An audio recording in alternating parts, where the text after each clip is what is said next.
I lost my vision on the last lap. You had to go dark, bro. Great racing and spectators.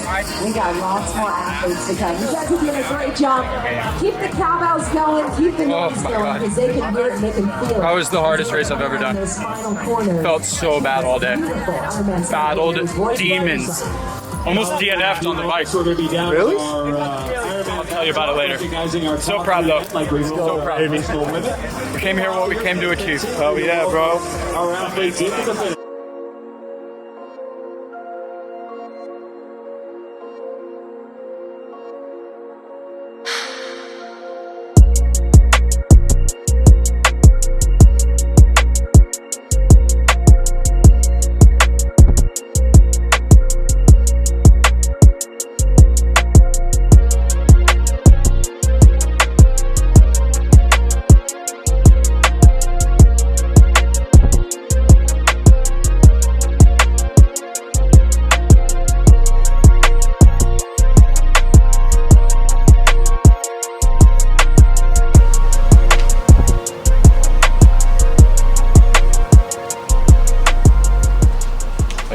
Oh, I'm sore.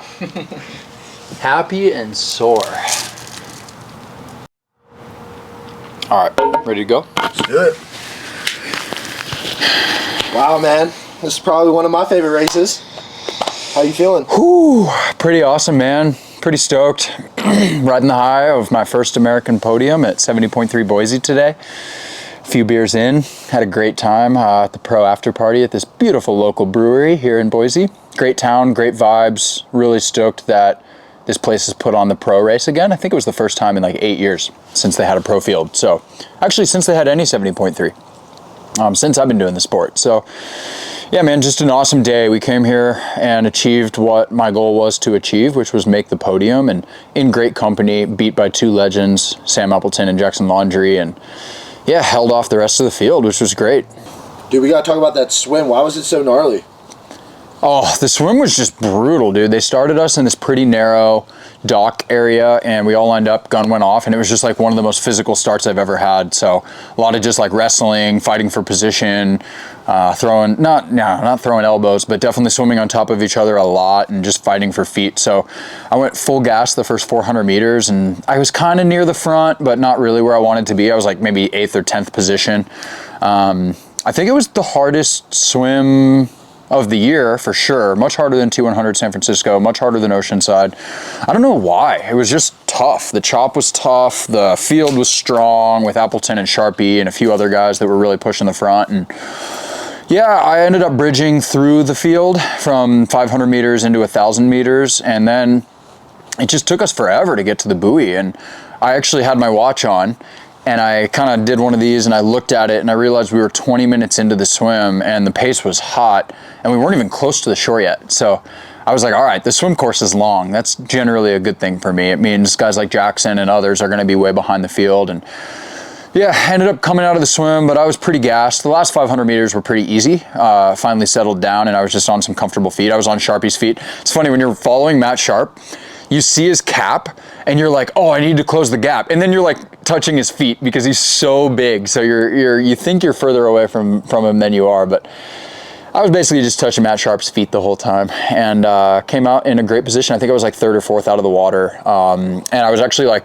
first onto the bike, I think, out of T2, out of T1. And if I wasn't first onto the bike, I was very quickly taking charge at the front of the bike within 200 meters of the bike. So that was cool. I had a really good T1 and just moved through and said, all right, time to turn the screws on the bike. Yeah, it seems like you were pretty excited at the beginning part of the bike.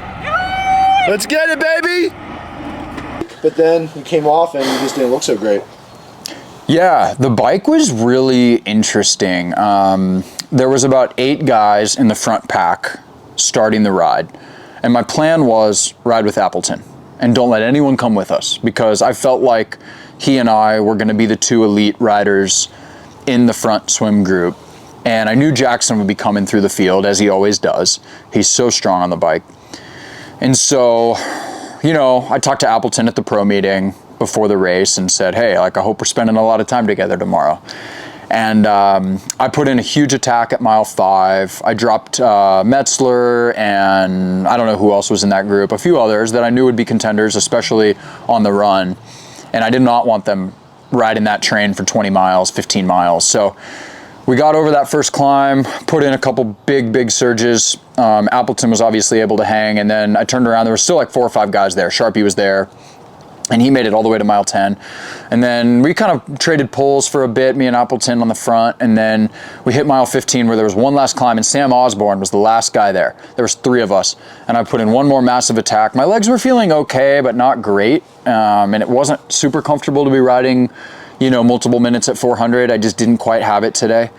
Only spent 16 minutes above 350, which is the lowest amount of time I've spent above 350 watts in one of these 70.3s in quite some time, like years.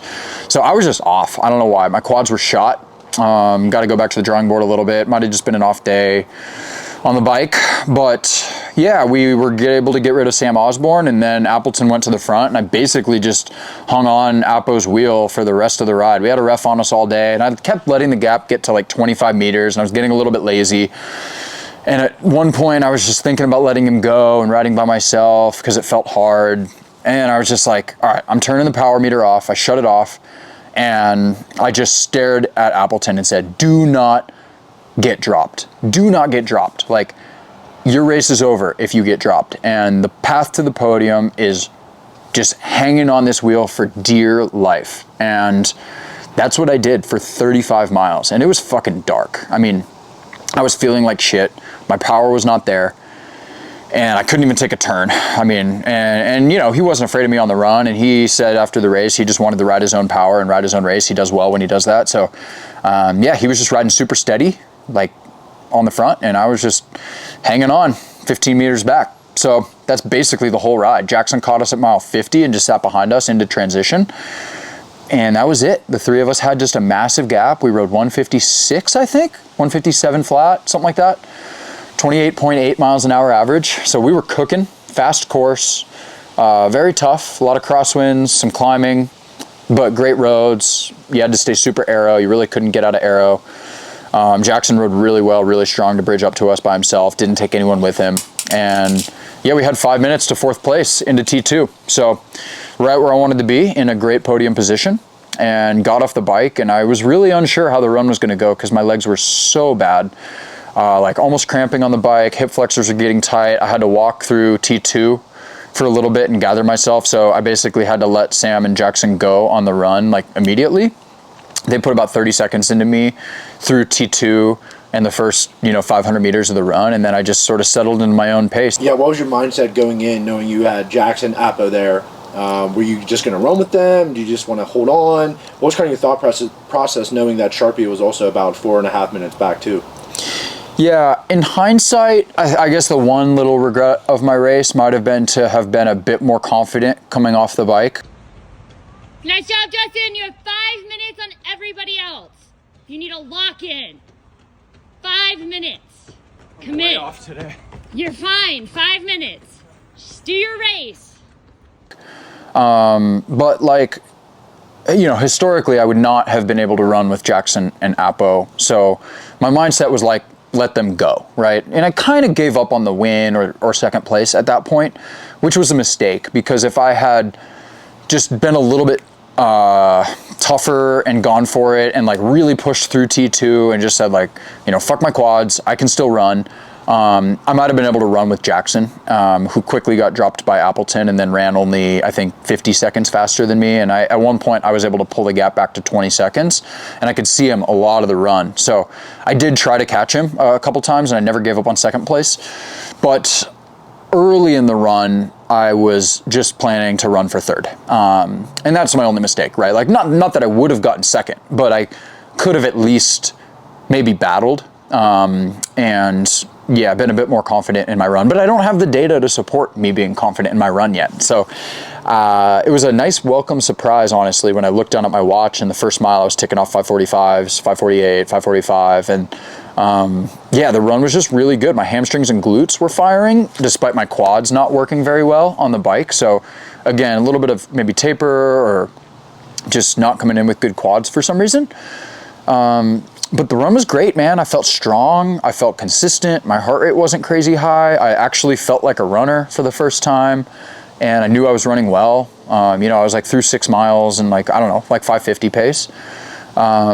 And the gap behind me wasn't shrinking too much, at least from what I was hearing on course. So it was like 5 minutes and then it was 4 minutes, like 6 miles in. So felt really confident. I'm like, all right, if I don't blow up, I think the podium could be mine. And I started, you know, thinking about making the podium and using that joy and that outcome to like fuel my race and not give up. And then I thought a little bit negative about like just the psychology of racing. It was such a mental battle all day. And I was thinking like, if you get fourth and you don't bury yourself, you're gonna be so mad at yourself for not going dark, you know? And you yelled at me at like mile 8? Yeah, somewhere around. It was mile 8 and you're like, it is time to go dark.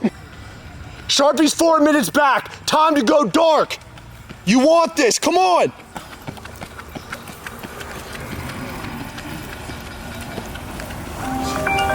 And I was like, no, it's not. We have 5 miles left. Like, if I go dark, I might be walking the last 5K. So I ran miles 8 through 11 pretty conservatively, trying to kind of limit damage. Like, I was in damage control at that point. I'm like, all right, just don't cramp, don't blow up.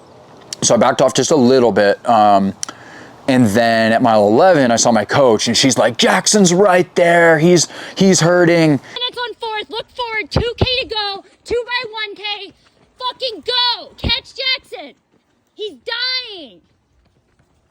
And the gap was coming back. It was like 50 seconds, then it was 40, and then it was 30, and then I could see him. And so I put in one big dig at mile 11 to try to bridge the gap, and then I basically blew up at mile like 11.6. I made it about 1K, running 10 seconds per mile faster. And then I was like, all right, my stomach hurts. I'm kind of cramping. I need to go into damage control again. And then I basically jogged the last mile, just enjoying it, trying to have fun. And I finished with a 118 flat, which, yeah, it's my best run of the year. It's my second best run ever.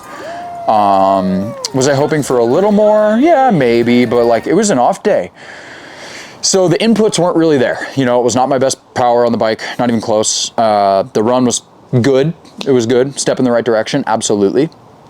I don't feel beat up now, which is good, right? It gives me confidence that going into this racing block, I'll actually be able to recover and get back into training and be more consistent. Whereas in the spring, my run training was so limited that I would race and I would do okay, but then I would like be messed up for like a week. And now I'm in a great spot to be able to get back into run training much faster and hopefully build more durability through the next few races. So overall, I was super proud to finish third. You know, I ended up qualifying for 70.3 Worlds in 2026. There was 2 slots and Jackson passed on his. So it rolled to third place and I, yeah, took it. So hopefully we're going to Nice next year. This will be my third 70.3 Worlds qualification in 3 years in a row. So really proud of that. And it's nice to lock it in so early. The race isn't for like, what, 15 months. So feels like a long ways away. But yeah, stoked and just, you know, there are not that many firsts in this sport at this level, right? There's going to be hopefully my first full Ironman World Championship, but, and hopefully my first win at some point, and hopefully my first second place finish at some point. But I, you know, getting third place in this field next to Sam and Jackson, you know, it feels good. Top American on the day. And we came here to get business done and handle it, and we did it. So it wasn't my best day, but I stayed very mentally tough and pushed all the way to the finish line. Yeah, so that was honestly the best form you were in. Obviously, you know, you weren't losing time to Sharp. You were gaining time on Jackson. Some of the best running I've seen you. Do you feel like the next 3 races you could get to that 116, 117 that you've been working real hard for? Yeah, absolutely. I mean, I could have ran 117.50 today if I hadn't high-fived all the fans. I was like, oh, 118 flat? Damn, I could have run 5 seconds faster. I would have run a 117. But no, I mean, seriously, yeah, like a 116's in there, for sure. It was an off day, and like that gives me a lot of hope because I achieved the outcome goal, but I'm not like actually 100% satisfied with like my performance, which is interesting. Sometimes it's the opposite. Sometimes you have like your best day ever, and you know, you finish 14th at 200 San Francisco. Like I had a better day there than I did here. But the outcome's the outcome, you know? I still still beat a lot of legit guys today, and you finish on a podium, man, I mean, it feels good. You get the paycheck, you get the beer shower, you get the flowers, like, you can't lie that that's just a great outcome.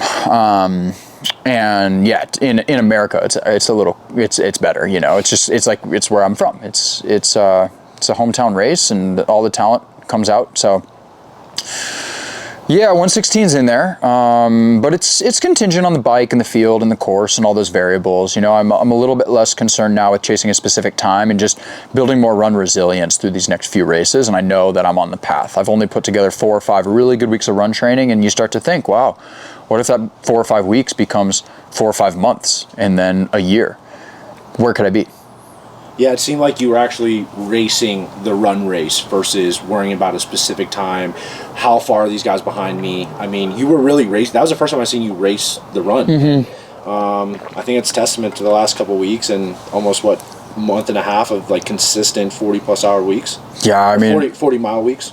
Yeah, definitely no 40-hour weeks here. 20 to 25 hours has been kind of my sweet spot in this block, with 40 to 45 miles a week of running, and we haven't not done a ton of speed work. We haven't done a ton of threshold work. We really just did like one threshold workout a week and a half out from the race, and it kind of beat me up pretty good. And then we did a lot of LT1 running, like 620, 630 pace, heart rate 140. And those sessions were great for me because they didn't beat me up, and I was able to build that aerobic base that I could really feel today. Like 550 pace now, my heart rate's like 155 instead of 165. So that's a huge difference, and I just need more consistency. It takes time. You can't rush that stuff, and we're on the path, right? So it's kind of just do more of what we're doing and don't get freaking injured, because so much of the game in pro sport and pro triathlon is do not get injured, because those setbacks, they compound, and then you're starting from scratch and you make negative progress. And I've seen it happen twice now to me over the last few years. So we're going to continue to be pretty conservative on the speed work and the threshold work, and thinking about how the run training fits in with the overall vision of racing 3 more times and chasing 3 more podiums. Because, I mean, the ultimate outcome for this season, like the dream scenario, is to go 4 for 4 on 70.3 podiums. How was it racing with your coach there today? Oh, it's awesome. I mean, my coach, Lauren Goss of Black Sheep Endurance, we've been together for 7 years now, working together, and I was her first athlete, and her on course today was just like, it was electric. And yeah, for you know, so much of my success is attributed to her programming and her coaching and mentorship, and she's a former pro triathlete with 1170.3 wins. So we're still chasing that win, but to get my first American podium in front of her was pretty awesome. And yeah, she's just, she's a killer, you know, she doesn't settle. She's screaming at me at mile 11 to go catch Jackson, right? Like, it's not good job. It's do not give up on second place. Like, bury yourself 2 times 1K. And that's when I like really went for it. And yeah, just super inspiring. And if anyone's looking for a coach, best in the business, best in America. What was the biggest takeaway of Justin's race today? The biggest takeaway of Justin's race today is he got off the bike, and within 200 meters, he was like, I feel like dog shit. I want to quit. And I was like, you got to hang in there. And he ran his best time. So I think just like a testament to, it doesn't matter how you feel. You can still show up. And he showed up for himself today. And that was really building trust with himself and his body and training. And yeah, good mental day. Okay, so we got Louisville in 3 weeks? Yeah, 70.3 Louisville in 3 weeks. Tomorrow I'm driving 7 hours from Boise to Truckee.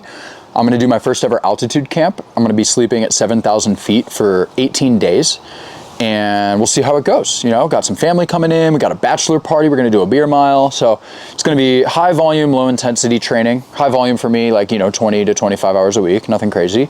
Hopefully build some easy bike volume, get the legs back under me for Louisville, and then yeah, go chase another podium at 70.3 Louisville. And then we're gonna go to 70.3 Santa Cruz 3 weeks after that.